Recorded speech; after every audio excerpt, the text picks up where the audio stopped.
Okay guys, I just watched Peak, The Dark Knight. I watched it for my uni thing, and I have to make a video essay, so we're uploading it to YouTube as well. Christopher Nolan has had the most incredible impact on the film industry as a whole. His Batman sequel, The Dark Knight, is one of the greatest movies of all time because of its many deep and well thought out characters, including Batman, the Joker, and Harvey Dent. You know we had to talk about the Joker. He's iconic from this movie for a reason. In The Dark Knight, the Joker is now presented as a disheveled character with unwashed hair and torn and dirty clothing and imperfect makeup. Most notably, the darkened eyes and messy red lipstick that accentuate the two angry scars, constructing a perverse smile from the corners of his mouth. He is a bigger-than-life bad guy, but with a believable reason for being so, and we want to know more. He plays on our empathy. Aren't we all capable of bad things? If we want to learn more about him, maybe we can understand or even care about him. The Joker's whole idea is that everybody is just like him, and he wants to prove it to Batman. So throughout the movie, he's doing these insane games, as he likes to call them. His earliest one is giving Batman the choice to either save Rachel or capture him, which of course Batman chooses to save Rachel. Then one of the most impactful challenges is when he gives Batman the choice to either save Rachel or save Harvey. And what I love about Batman is he doesn't play by the Joker's rules. He says you can only save one, but Batman does his best in this movie to ignore the rules and save both of them. Because despite what Joker says, he tells Batman, I have no rules, but you have a rule. But Joker's the one making these games, making these rules, while Batman constantly ignoring them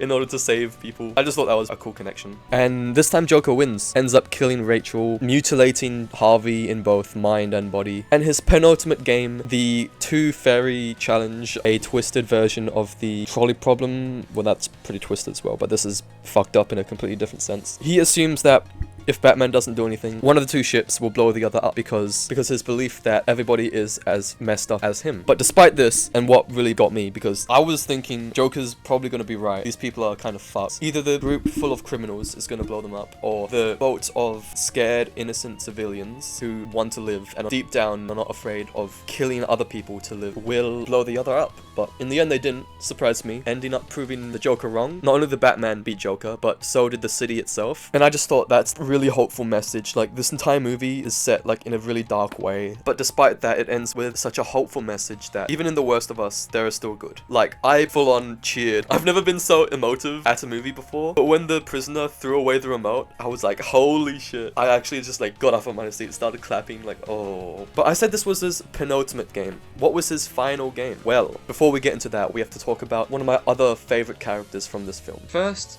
the name Two-Face connotates a mask, a deceptive appearance concealing ulterior motives. He represents Batman's obverse as Gotham's White Knight. So, it's no secret, Batman is the Dark Knight. The damn movie's named after him, but throughout the movie we also hear about the White Knight, good old Harvey. Throughout the movie, we see Harvey doing his best to keep the citizens of Gotham safe, sticking to his morals even at risk of his own life, sacrificing himself by getting arrested as Batman. But what finally got to him wasn't anything to do with himself. I mean, I guess the Two-Face thing may have pushed him over the edge, but I think it was more that he couldn't stand losing someone else because of his choices, which is part of the reason why he ended up foregoing his choices to the coin in the end, because his choices ended up hurting Rachel. What ended up being his flaw was his morals weren't strong enough to withstand the sacrifice of others. You shouldn't have to sacrifice others for your morals, but Harvey wasn't able to do this, and the reason Batman ended up winning in the end is because despite the Joker using people's lives in his game, saying that they were dying because of him, he was able to hold strong and eventually take down the Joker, even though he was helped by Alfred, Rachel, and even Harvey himself. Regardless, Harvey wasn't able to do this and turned over into Two-Face,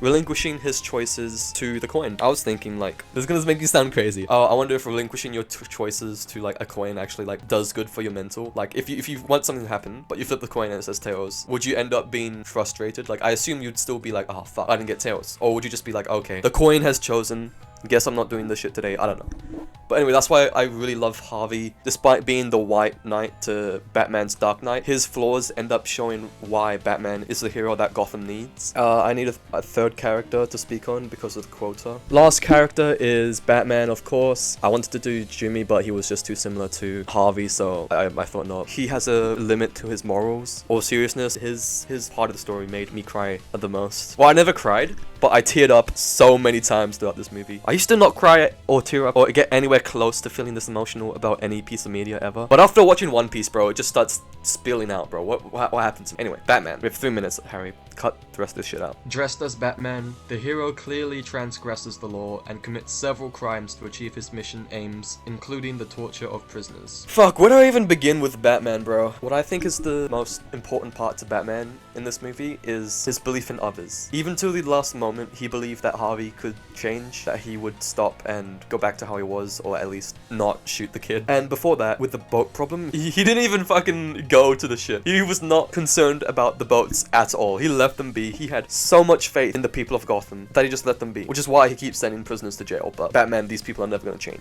Okay. I'm saying this shit now, but I was proven wrong. I was proven wrong by Batman. I was proven wrong by the city. Neither the prisoners nor the people decided to kill each other. The prisoners showed that they can change, and the people showed that despite acting and saying that they want to kill others so that they can survive, they still have morals that they won't go past. And Batman knew that. Batman believed in them. His faith is like the most inspiring thing in this movie. I didn't understand the love for Batman before this movie. Before this movie, I didn't give a shit about Batman, I'm not gonna lie. Out of the big three, Spider-Man, Superman, Batman, he was below the big three. For me, it was Superman, Batman, Black Panther. I don't give a shit about Batman, but now his whole faith and belief in the good in people really like resonated with me, and it came across beautifully in this movie, especially when compared to the Joker in their final scene together. When Batman hooked him up and pulled him back, I was laughing because of the fucking symbolism. Joker upside down, laughing, the city's upside down while he's in his perspective, the city's upside down. But Batman, he's looking at him dead on, he's upright. It's like duality type shit. Polar opposites of each other. That scene just like really encapsulates Batman and Joker's whole dynamic. Really encapsulates the whole movie. They wanted me to include like 5 or so references in this, but they also only wanted to be 3 minutes long, so I don't know what the fuck they were thinking, because there's gonna be like at least half of it's just gonna be references. Anyway, Batman's powers are a result of his own virtues, such as his physical and intellectual efforts, his use of science and technology, and the economic power he has to finance his activities. All this to show why The Dark Knight is one of the greatest movies of all time, thanks to its characters, especially Batman, the Joker, and Harvey Dent.